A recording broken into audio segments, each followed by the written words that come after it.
बिस्मिल्लाहिर्रहमानिर्रहीम। Dear students, मैं उम्मीद करता हूं कि आप सब खैरियत से होंगे। क्लास 9th सब्जेक्ट फिजिक्स की न्यू बुक का हम चैप्टर नंबर 3 डायनामिक्स को स्टार्ट कर रहे हैं। आज के इस वीडियो में इसी चैप्टर का हम फर्स्ट टॉपिक पढ़ने जा रहे हैं, topic number 3.1 concept of force. याद रहे ये टॉपिक शॉर्ट और एमसीक्यूज के पॉइंट ऑफ व्यू से बहुत ज़्यादा इंपॉर्टेंट है। इस चैप्टर का ये लॉन्ग क्वेश्चन नहीं है। अब इससे पहले हम चैप्टर नंबर 2 कंप्लीट कर चुके हैं। प्लेलिस्ट अगर आप चेक करेंगे तो आपको चैप्टर 1 और चैप्टर 2 कंप्लीट मिल जाएगा। चैप्टर 2 था काइनामेटिक्स, जिसमें हम सिंपल मोशन को ही स्टडी करते हैं विदाउट डिस्कसिंग द कॉज, यानी कि हम सिंपल मोशन को डिस्क्राइब करते चले आ रहे थे। अब हमारे पास है डायनेमिक्स का चैप्टर। इसके अंदर हम मोशन को ही स्टडी करेंगे, लेकिन उसके साथ साथ उसकी कॉज को भी डिस्कस करेंगे। मैंने एक एग्जांपल दी थी चैप्टर 2 काइनेमेटिक्स के पहले टॉपिक के अंदर कि अगर एक ऑब्जेक्ट ऊपर से नीचे की तरफ आ रहा हो या हम एक स्टोन को नीचे की तरफ जब गिराते हैं, तो अब हम यहाँ पे ये अगर डिस्कस करें कि भाई ये ऑब्जेक्ट ज़मीन को जाके कितनी देर में हिट करेगा, इसको टाइम कितना लगेगा, तो ये चीज़ें चली जाएंगी काइनेमेटिक्स में। हाँ, अगर हम ये डिस्कस करते हैं कि भाई ये ऑब्जेक्ट नीचे की तरफ ही क्यों आ रहा है, तो ये चीज़ चली जाती है डायनामिक्स के अंदर। तो काइनेमेटिक्स में हम सिंपल मोशन को डिस्क्राइब करते हैं, ये जानने की कोशिश नहीं करते कि एक ऑब्जेक्ट मोशन में क्यों है, बस सिंपल मोशन को डिस्क्राइब करते हैं। डायनामिक्स के अंदर हम क्या करते हैं कि मोशन के साथ साथ हम उसकी कॉज को भी डिस्कस करते हैं कि एक ऑब्जेक्ट मोशन में क्यों है। ये ऑब्जेक्ट जो ऊपर से नीचे की तरफ आ रहा है, ये ऊपर से नीचे की तरफ ही क्यों आ रहा है आखिर, सही है। तो अब हमारा चैप्टर 3 स्टार्ट हो रहा है डायनामिक्स, जिसके अंदर हम मोशन के साथ साथ उसकी कॉज को भी डिस्कस करेंगे। तो जल्दी से इस वीडियो को लाइक कर लें, चैनल को जरूर सब्सक्राइब कर लें, प्यार मोहब्बत दिखाएं। स्टार्ट करते हैं जी। सबसे पहले डायनामिक्स की definition, it is the branch of mechanics. ये डायनामिक्स भी मैकेनिक्स की ही एक ब्रांच है, that deals with the forces, जिसमें हम फोर्सेस को डील करते हैं। अगली बात बड़ी इंपॉर्टेंट है, and there effects on the motion of objects. Object की मोशन पर इन फोर्सेस की वजह से क्या इफेक्ट पड़ता है, ये चीज भी डिस्कस करते हैं डायनामिक्स के अंदर। तो अगर ये सिंपल 2 नंबर की डेफिनेशन आती है तो आप इसी तरह से लिख दीजिएगा, आपको 2 नंबर मिल जाएंगे। अब डेस्टोस हमारा टॉपिक क्या है, कॉन्सेप्ट ऑफ फोर्स। हमने फोर्स के कॉन्सेप्ट को अंडरस्टैंड करना है। फोर्स तो मैं पीछे काइनेमेटिक्स वाले चैप्टर में और फिजिकल क्वांटिटीज वाले चैप्टर के अंदर हम स्केलर्स एंड वेक्टर्स का जब टॉपिक पढ़ रहे थे, तब आपको वेक्टर्स वाले के अंदर हमने फोर्स की एग्जांपल दी थी कि force is a vector quantity, बताई थी ना। तो ये बात जरा मैं पहले लिख लेता हूं, फिर यहीं से ना आपको आगे लेके चलता हूं। तो फोर्स हमारे पास क्या है बेटे, it is a vector quantity. Force क्या है बेटे, वेक्टर क्वांटिटी। जब मैं ये कहूंगा कि भाई फोर्स वेक्टर क्वांटिटी है, तो इस बात का मतलब क्या होगा कि इसके अंदर 2 चीजें होंगी, एक मैग्नीट्यूड और उसके साथ साथ उसकी डायरेक्शन। ठीक है, तो वेक्टर क्वांटिटी के लिए 3 चीजें थी ना, मैग्नीट्यूड, प्रॉपर यूनिट और स्पेसिफिक डायरेक्शन। ठीक है, जनरली हम यही 2 बातें बोलते हैं कि मैग्नीट्यूड और डायरेक्शन होनी चाहिए वेक्टर क्वांटिटी के लिए। ठीक है, तो इसका मतलब फिर यहां से 2 बातें आपने याद रखनी है। डेयर से फोर्स वेक्टर क्वांटिटी है तो इसमें 2 चीजें होंगी, मैग्नीट्यूड और डायरेक्शन। अगर मैग्नीट्यूड में चेंज ना आए, मतलब जहां पे फोर्स लग रही होगी तो उसकी मैग्नीट्यूड में अगर चेंज ना आए, मैग्नीट्यूड में अगर चेंज ना आए, नो चेंज, ये बात समझ लें, नो चेंज, और डायरेक्शन में भी चेंज ना आए, तो ऐसी फोर्स को बोलेंगे कांस्टेंट फोर्स। उसको नाम देंगे कि कांस्टेंट फोर्स है। हां, अगर मैग्नीट्यूड में चेंज आ जाए या फिर मैग्नीट्यूड के अलावा डायरेक्शन में चेंज आ जाए, या फिर डायरेक्शन में चेंज आ जाए, मैग्नीट्यूड में चेंज आ जाए या डायरेक्शन में चेंज आ जाए या दोनों में चेंज आ जाए, तो फिर ये जो फोर्स कहलाएगी, ये कहलाएगी वेरिएबल फोर्स। ठीक है, तो कांस्टेंट फोर्स का पता चल गया, वेरिएबल फोर्स का भी पता चल गया। हमने तो पढ़ना है सिंपल फोर्स का कॉन्सेप्ट। तो फोर्स क्या है, सिंपल आप याद रखें, पुशिंग और पुलिंग बाय एन ऑब्जेक्ट। खत्म, कहानी सारी खत्म हो गई। वो डेफिनेशन इतनी लंबी चौड़ी तैयार करने की जरूरत नहीं है कि आप body moves or tends to move, stops or tends to stop. Simple याद रखें, आपकी जो बुक बता रही पुशिंग और पुलिंग बाय एन ऑब्जेक्ट, कि किसी भी चीज को जब आप पुश करते हैं, पुल करते हैं, तो इसका मतलब क्या है कि उस पे ऊपर आप एक फोर्स एक्सर्ट कर रहे हैं, एनर्जी ट्रांसफर हो रही है ना ऑब्जेक्ट को। तो यही बात डेयर स्टूडेंट्स आपकी बुक के पैराग्राफ में लिखी गई है। जो पहले मैंने सारी बातें बताई हैं ये फर्स्ट पैराग्राफ में की गई है कि काइनेमेटिक्स में आपने क्या पढ़ा था, डायनामिक्स के अंदर हम किन चीज़ों को डिस्कस करने जा रहे हैं कि मोशन के साथ साथ कॉज को भी डिस्कस करेंगे, वजह बताएंगे कि एक ऑब्जेक्ट नीचे आ रहा है तो आखिर क्यों नीचे की तरफ ही क्यों आ रहा है, तो ड्यू टू ग्रेविटेशनल फोर्स के अर्थ का जो ग्रेविटेशनल फील्ड ऑफ फोर्स है वो हर चीज़ को अपनी तरफ अट्रैक्ट करता है, इसीलिए एक ऑब्जेक्ट नीचे की तरफ ही आ रहा है। ठीक है, तो ये सारी चीज़ें आपकी बुक के फर्स्ट पैराग्राफ में लिखी गई हैं, वही से आप देख लें या फिर इसी तरह से आप इसको नोट करके तैयार कर लीजिएगा। ठीक है, जब आपकी हेडिंग लगेगी ना कॉन्सेप्ट ऑफ अ फोर्स, तो उधर से आपने ये डेफिनेशन लिखनी है। तो मैंने वही बुक वाले लिख दिया कि a common concept of a force is a push और अ पुल दैट स्टार्ट्स, स्टॉप्स और changes the magnitude and direction of velocity of a body. कि सिंपल पुशिंग और पुलिंग बाय एन ऑब्जेक्ट ये फोर्स ही कहलाती है, लेकिन जब आप किसी ऑब्जेक्ट को स्टार्ट कर रहे हो या उसको रोकने की कोशिश कर रहे हो तो इसका मतलब होता है कि उस बॉडी के वेलोसिटी में आपको चेंज लेके आना पड़ता है, जिसकी वजह से वो तो रुक जाएगा या फिर स्टार्ट हो जाएगा। वो चेंज उसकी मैग्नीट्यूड में भी आ सकता है और उसकी डायरेक्शन में भी आ सकता है। सही है, तो ये सिंपल आपने 2-3 लाइनें बेटा याद कर लेनी है कॉन्सेप्ट ऑफ अ फोर्स की डेफिनेशन में। अब चलते हैं आगे भी इसकी एग्जांपल जो भी मैंने बताई है कि एक दरवाजे को जब आप पुश और पुल करते हैं, वही एग्जांपल मेंशन कर दें। आपकी बुक कह रही है when we open a door, जब हम एक डोर को खोलते हैं, वी पुश और पुल, पुश करते हैं या पुल करते हैं। It by applying a force, तो फोर्स अप्लाई हुई है तो जिसकी वजह से दरवाजा खुला है या बंद हुआ है। तो बेसिकली यहां पे क्या हुई है, एनर्जी ट्रांसफर हुई है। वही पॉइंट मैंने यहां पे लिख दिया जो कि एमसीक्यू बन सकता है कि देखें फोर्स क्या करती है, force transfers energy to an object, कि फोर्स ऑब्जेक्ट को एनर्जी ट्रांसफर करने पे मजबूर करती है। ये बात नहीं भूलनी, डेफिनेटली से याद रखिएगा, बहुत इंपॉर्टेंट बात लिखी हुई है, तो यह एमसीक्यू में पूछी जा सकती है। अब आपने फर्दर अगर एग्जांपल मेंशन करनी हो तो कर सकते हैं, अदरवाइज ये ना करें तो इतना बहुत है। ये कंसेप्ट ऑफ फोर्स के लिए 2 नंबर लेने के लिए आपने सिर्फ इतना तैयार करना है। हाँ, अब आपकी बुक एक और एग्जांपल दे रही है, 5-4 लाइनें बुक की थ्योरी के पैराग्राफ में मेंशन की गई हैं। वो अगर करना चाहें तो वो मैं यहाँ पे समझा देता हूँ, लेकिन नहीं करेंगे तो कोई मसले वाली बात नहीं है। वो है बेटे व्हील बैरो की। अब ये एग्जांपल क्या है, हाथ वाली जिस तरह से रेडी होती है ट्रॉली, देखते हैं ना देहातों में अक्सर हम इस पे लोड वगैरह पुट करके इसको लेके जाते हैं।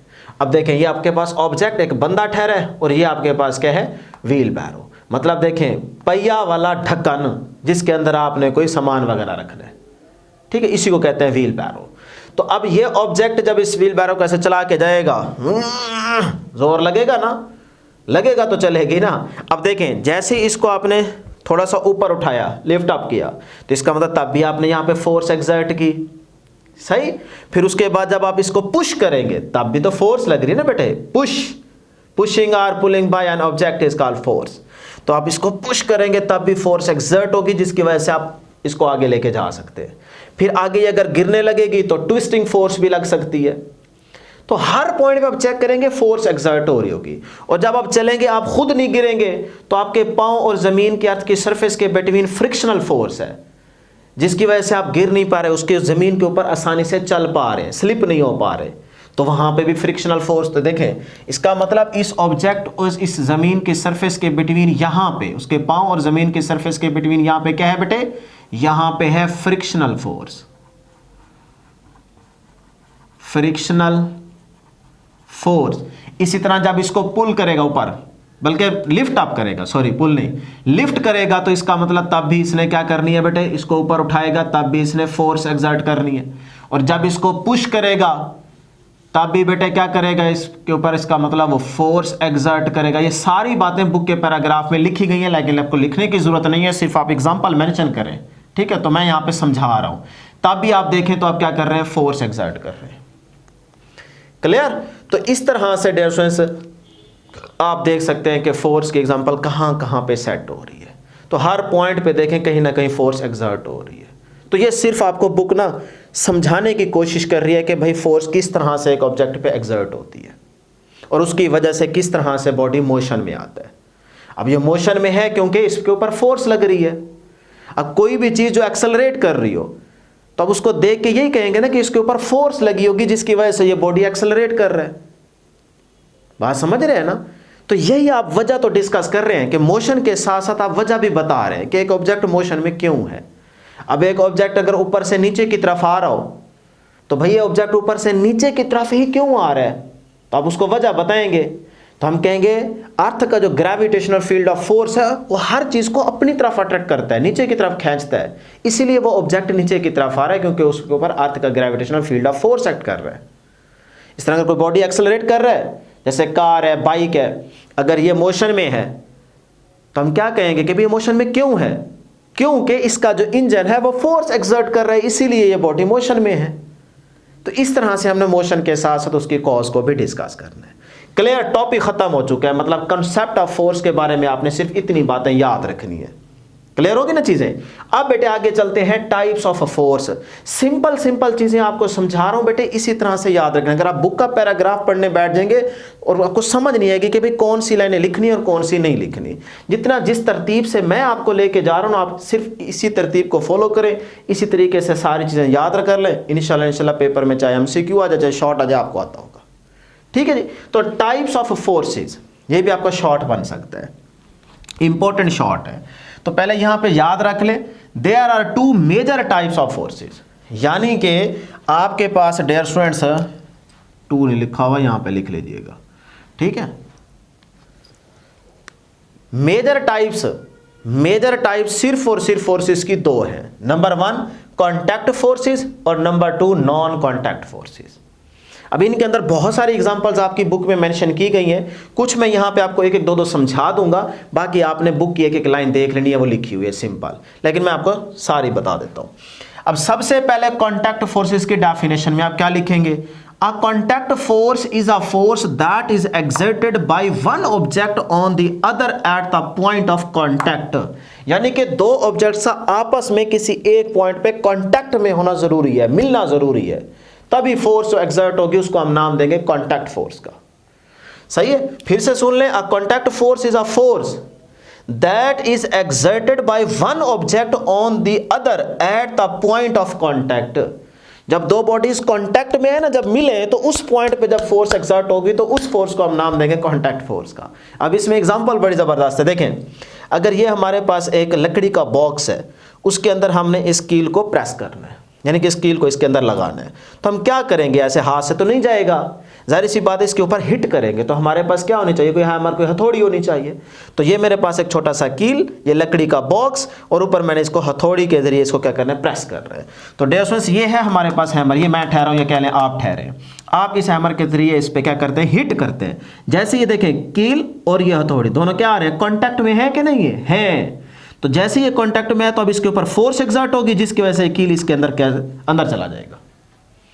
तो इसका मतलब बार बार आप हिट करेंगे 2-3 बार तो ये इसके अंदर चला जाएगा। तो देखें, कील और ये हथौड़ी दोनों क्या है? कांटेक्ट में, तो इसको कहते हैं कांटेक्ट फोर्सेस। इसी तरह से डेस्क और बहुत सारी एग्जांपल्स हैं। जब ये वाला ऑब्जेक्ट इस व्हील बैरो को लेके आगे चलेगा तो यहां पे देखें, उसके बंदे के या ऑब्जेक्ट के पांव और अर्थ की सरफेस के बिटवीन यहां पे क्या है? Frictional force. तो फ्रिक्शन यानी कि इस बंदे के पांव की सरफेस और अर्थ की सरफेस दोनों कांटेक्ट में आएंगी, तभी तो फोर्स एक्सर्ट होगी, और वो कौन सी फोर्स होगी? Frictional force.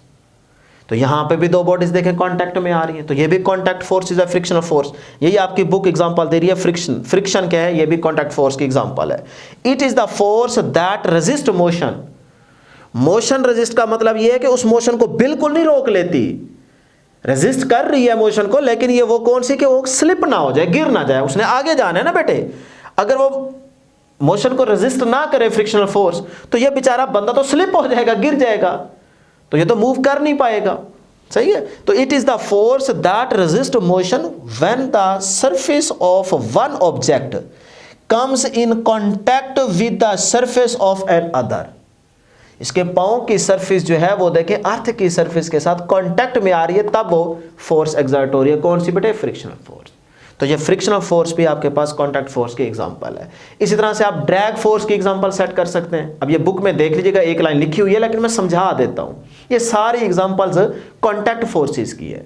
ड्रैग फोर्स, अगर आप कार में बैठे हैं, उसका आप मिरर ओपन करें, शीशा, डोर नहीं, शीशा आप ओपन करें, अपना हाथ बाहर निकालें, अब कार जा रही है जी, आपके हाथ को हवा लगती है ना, ऐसा लगता है हाथ हमारा पीछे जा रहा है। अब देखें वो जो हवा के पार्टिकल्स हैं वो सारे आपके हाथ पे लग रहे हैं। देखें ये हाथ की सरफेस, तो उसके ऊपर ये पार्टिकल जब आके हिट करेंगे, कांटेक्ट में आ रहे हैं, तभी आपको फील होगा कि यार कोई चीज़ लग रही है, हमें दर्द हो रहा है।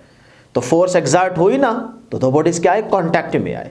तो ये जो आपके अपोजिट फोर्स लग रही है एयर की, इसको ड्रैग फोर्स कहते हैं। तो आपकी मूविंग बॉडी या मोशन के अपोजिट जो फोर्स लग रही है आपके हाथ को, आप देखें कार में बैठे हैं, कार इस तरफ जा रही है, आप हाथ बाहर निकालेंगे तो आपका हाथ ऐसे पीछे जाने की कोशिश करेगा क्योंकि आगे से हवा लग रही है। तो ये जो अपोजिट फोर्स लग रही है इसको ड्रैग फोर्स बोलते हैं। तो ड्रैग फोर्स के लिए नंबर 1 बॉडी का मोशन में होना जरूरी है, और नंबर 2 वहां पे मीडियम भी कोई ना कोई एग्जिस्ट करे। तो एयर क्या है, मीडियम, और आप क्या हैं, मोशन में। तो देखें ये दो चीजें होंगी तो वहां पे ड्रैग फोर्स एक्ट करेगी। ये बात ज़हन में बिठा लें, बाकी डिटेल में आगे पढ़ेंगे, लेकिन फिलहाल बहुत है। उसके बाद थ्रस्ट, आप थ्रस्ट का नाम सुना होगा। जैसे आपके पास शिप पानी के ऊपर होता है, तो पानी क्या है, देखें उसकी सरफेस के साथ कांटेक्ट में है तो फोर्स एक्सर्ट कर रहा है, जिसकी वजह से जो ऊपर है। ठीक है, इस तरह नॉर्मल फोर्स भी यहीं पे आ सकती है जो कि परपेंडिकुलर होती है सरफेस के, वो भी आप बुक में देख लें, एक छोटी सी लाइन लिखी हुई है, वो भी यहीं पे सेट हो जाएगी। एयर रेजिस्टेंस अभी आपको बता चुका हूँ। इलास्टिक फोर्स की बात करें तो ये स्प्रिंग की आप एग्जांपल ले सकते हैं कि जैसे उसको आप खींचेंगे और आप अगर छोड़ेंगे तो इसका मतलब वहाँ पे कोई फोर्स और एक्ट कर रही थी और जो कि आपके अपोजिट थी, वो फौरन स्प्रिंग को पीछे लेके आएगी, तो अपनी पहले वाली सिचुएशन में, जिसको हम डिफॉर्म कहते हैं। ठीक है, अगर बॉडी अपने पहले वाली सिचुएशन में आ जाए ना आए तो हम कहते हैं कि बॉडी डिफॉर्म्ड हो गया, मतलब उसमें कुछ चेंज आ गया उसकी लेंथ में, शेप में, वॉल्यूम में। डिटेल में आगे पढ़ाएंगे। अभी फिलहाल बस ये याद रखें कि इसमें आप स्प्रिंग की एग्जांपल दे सकते हैं कि आप जैसे उस पर फोर्स एक्सर्ट करेंगे तो बॉडी अपनी पहले वाले सिचुएशन में वापस जाएगी, जैसे इलास्टिसिटी कहते हैं, वहीं से निकला इलास्टिक फोर्स। उसके बाद बस खत्म। ये जी आपके पास सारी एग्जाम्पल्स क्या थी, कॉन्टैक्ट फोर्सेज की थी। क्लियर। अब चलते हैं जी number 2, non contact forces. Non contact forces में दो बॉडीज का मिलना जरूरी नहीं है, सही है। दो बॉडीज का आपस में कांटेक्ट में रहना जरूरी नहीं है।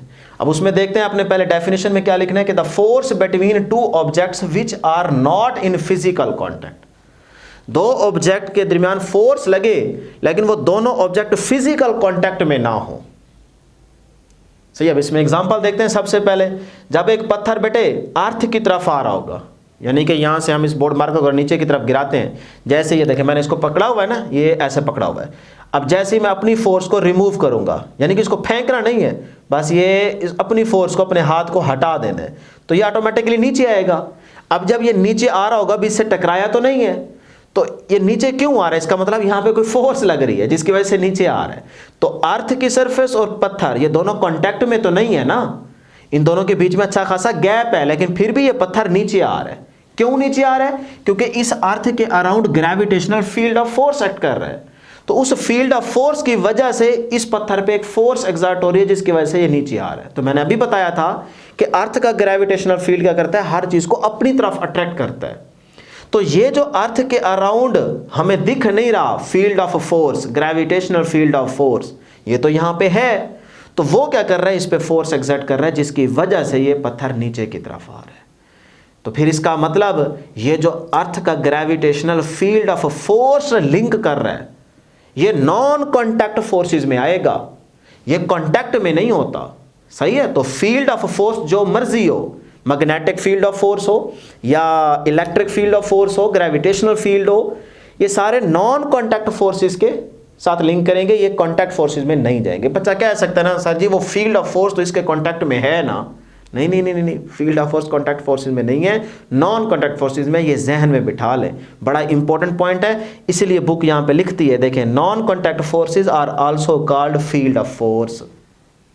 नॉन कॉन्टैक्ट फोर्सेस को ही हम दूसरा नाम दे रहे हैं फील्ड ऑफ फोर्स का, तो इसका मतलब field of force non contact forces है। ये इंपॉर्टेंट एमसीक्यू है।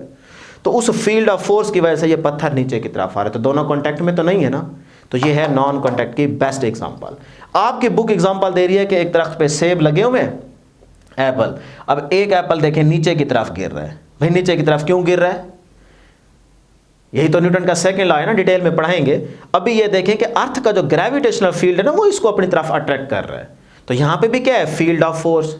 तो सेब और अर्थ की सरफेस आपस में कांटेक्ट में तो नहीं है, लेकिन फिर भी ये देखें नीचे आ रहा है ना बीच में गैप, तो इसका मतलब यहां पे अर्थ का फील्ड ऑफ फोर्स एग्जिस्ट कर रहा है। वो क्या कर रहा है, सेब के ऊपर फोर्स एक्सर्ट कर रहा है जिसकी वजह से वो नीचे आ रहा है। तो यहां पे भी फील्ड ऑफ फोर्स है। क्लियर? तो इस तरह से ये एग्जांपल आप मेंशन कर देंगे। लो जी, नॉन कॉन्टैक्ट फोर्सेस की भी डेफिनेशन खत्म और एग्जांपल भी आपको समझा दी है और अगला पॉइंट भी आपको बता दी है। अब हम एग्जांपल्स में और बहुत सारे एग्जांपल मेंशन कर सकते हैं। जैसे पहले मैंने यहाँ पे ग्रेविटेशनल फील्ड या ग्रेविटेशनल फोर्स की एग्जांपल दी है ना, तो उसके बारे में 2-3 पॉइंट्स याद रख लें, एमसीक्यूज में पूछे जा सकते हैं क्योंकि आपकी बुक में मेंशन किए गए हैं। ग्रेविटेशनल फोर्स, तो ग्रेविटेशनल फोर्स का जो फार्मूला आपकी बुक बता रही है, वैसे ये टॉपिक डिटेल में आगे पढ़ेंगे, लेकिन फिलहाल बेटे एग्जाम्पल की हद तक इसका फार्मूला जरूर याद रख लें क्योंकि बुक में बताया गया है। तो वो है Gm1 m2 ओवर d का स्क्वायर या r का स्क्वायर कह लें। ठीक है, ये जो बीच में डिस्टेंस है, गैप है। m1 को कह लें सेब का मैस और m2 को कह लें अर्थ का मैस। तो वो आप कैपिटल M से भी शो कर सकते हैं, ऐसे भी लिख सकते हैं ये formula, F is equal to G, ये देखिए अर्थ का मैस, उसके बाद सेब का mess divided by d square या r स्क्वायर। तो ये आपके पास ग्रेविटेशनल फोर्स का फार्मूला आ गया। ठीक है, अब इसमें G क्या है, G है ग्रेविटेशनल कांस्टेंट। ये आपसे एमसीक्यू पूछा जा सकता है, इसकी वैल्यू बेटे याद रखिएगा। G क्या है, ग्रेविटेशनल कांस्टेंट है और इसकी वैल्यू है 6.67 मल्टीप्लाई 10 रेज टू पावर -11। साथ में यूनिट भी याद रखिएगा, न्यूटन मीटर स्क्वायर पर केजी स्क्वायर, यहां से यूनिट बन जाएगा। ठीक है ना, यहां से G को अलग कर लें, फिर फोर्स का न्यूटन आ जाएगा। देखें ये मैसेज दोनों नीचे आ जाएंगे। क्लियर? हाँ, मल्टीप्लाई हो रहे हैं तो डिवाइड हो जाएंगे। तो न्यूटन, अच्छा ये है, ये आर स्क्वायर नीचे है ना, ऊपर जाके मल्टीप्लाई हो जाएगा तो मीटर स्क्वायर हो जाएगा, और केजी इसका भी केजी, तो पर केजी, तो ये देखें केजी पर स्क्वायर। ठीक है, तो इस तरह से बेटे ये यूनिट भी याद रखिएगा और वैल्यू भी याद रखिएगा। अब आपकी बुक ने एक और लाइन भी मेंशन की है कि gravitational force is a long range force. ये भी एमसीक्यू में पूछा जा सकता है, इसको भी याद रखेंगे। बस ये 3 पॉइंट्स याद रख लें, ग्रेविटेशनल फोर्स के एग्जांपल सेट कर दें नॉन कॉन्टैक्ट फोर्सेस के साथ, तो ये टॉपिक खत्म हो जाएगा। इसके अलावा अगर आप एग्जांपल्स मेंशन करना चाहेंगे तो वो आपकी बुक बता रही है इलेक्ट्रोस्टैटिक फोर्स है, मैग्नेटिक फोर्स है। इलेक्ट्रोस्टैटिक फोर्स एक दफ़ा देख लीजिएगा कि 2 चार्जेस है ना, 2 चार्जेस, इनको आप जैसे एक दूसरे के करीब लेके आएंगे या वो एक दूसरे को अट्रैक्ट कर लेंगे या वो एक दूसरे को रिपेल कर देंगे। सेम चार्जेस एक दूसरे को रिपेल कर देंगे, और अगर अपोजिट चार्जेस एक दूसरे के करीब लेके आएंगे तो वो अभी बिल्कुल करीब नहीं लेके आएंगे, कॉन्टैक्ट में नहीं लेके आएंगे, जैसे करीब लेके आएंगे आपको फील लग जाएगा कि दूसरे को खींचने लग गए हैं ये। तो बीच में क्या है, field of force, electric field of force, या कह लें सिंपल इलेक्ट्रिक फील्ड है। चार्जेस के अराउंड इलेक्ट्रिक फील्ड एग्जिस्ट करता है, तो उस फील्ड की वजह से फोर्स एक्सर्ट होगी जिसकी वजह से या तो एक दूसरे को या अट्रैक्ट कर लेंगे या रिपेल कर लेंगे। तो सेम चार्जेस एक दूसरे को रिपेल करते हैं, अपोजिट चार्जेस एक दूसरे को अट्रैक्ट करते हैं। तो ये बात आपकी बुक में लिखी हुई है, वही आप इसमें लिखना चाहें तो लिख सकते हैं। ये 2 नंबर की डेफिनेशन आ सकती है। ठीक है, मैं तो बेटे समझाऊंगा ना, आपने इसको लिखना है तो लिख लीजिएगा, अदरवाइज बिल्कुल इसी तरह से टॉपिक तैयार कर लें, आपका हो जाएगा। उसके बाद मैग्नेटिक फोर्स है, तो देखें मकनातीस लें, उसके अराउंड छोटी छोटी पिन्स रखते हैं, तो वो ऑटोमेटिकली उनको अपनी तरफ अट्रैक्ट कर देगा। अब देखें दोनों कॉन्टैक्ट में तो नहीं है, मैग्नेट और पिन्स गैप पे पड़ी हैं, लेकिन फिर भी उसने अपनी तरफ खींच लिया। क्यों? क्योंकि बीच में फील्ड ऑफ फोर्स है, मैग्नेटिक फील्ड है, मैग्नेट के अराउंड मैग्नेटिक फील्ड एग्जिस्ट करता है। तो उस फील्ड ने क्या की, फोर्स एक्सर्ट की, जिसकी वजह से वो दोनों कॉन्टैक्ट में आ गए। तो ये भी नॉन कॉन्टैक्ट फोर्सेस की एग्जाम्पल है। उसके बाद आ जाए बेटे strong and weak nuclear forces, तो ये भी नॉन कॉन्टैक्ट फोर्सेस की एग्जांपल है, लेकिन इसको नेक्स्ट टॉपिक में हम डिटेल में पढ़ेंगे, आपकी बुक कह रही है। तो जो टॉपिक हमारा 3.2 स्टार्ट हो रहा है वो यही है, इसके बारे में।